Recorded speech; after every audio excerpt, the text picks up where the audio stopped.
Get ఈజీగా అనిపించింది, కానీ పోస్ట్ స్టార్ట్ చేసినప్పుడే మళ్ళీ బ్యాక్ అండ్ రియల్గా అనిపించింది. Welcome to day 19 of my full stack developer journey. Last వీడియోలో హెచ్టిటిపి మెథడ్స్ గురించి అండ్ నా ఫస్ట్ అండర్స్టాండింగ్ గురించి షేర్ చేశాను. ఇవాళ నేను ఫస్ట్ టైం బ్యాక్ ఎండ్ కి డాటా పంపించే ఎక్స్పీరియన్స్ గురించి చెప్తాను. రౌట్స్ వర్క్ అయ్యాక నాకు అనిపించింది, ఓకే ఇప్పుడు డాటా పంపిస్తే ఎలా హ్యాండిల్ అవుతుంది. సో నేను పోస్ట్ అయితే ట్రై చేయడం స్టార్ట్ చేశా.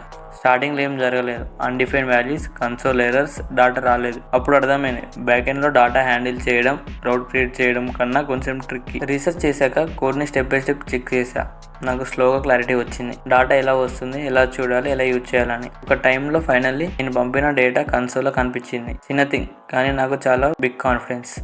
ఓకే ఇప్పుడు ఫ్రంట్ ఎండ్ నుండి బ్యాక్ ఎండ్ కి డాటా వస్తుందని. సో డే 19లో నేర్చుకున్న biggest lesson, back end real గా స్టార్ట్ అవ్వడం అంటే డాటా మూవ్ అవ్వడం. అప్పుడే యాక్చువల్ పవర్ అర్థమవుతుంది. నెక్స్ట్ వీడియోలో నేను ఈ డాటాని బ్యాక్ ఎండ్ కి ఎలా సెండ్ చేశానో షేర్ చేస్తాను. This is day 19 of my journey. Follow for the next part. Bye.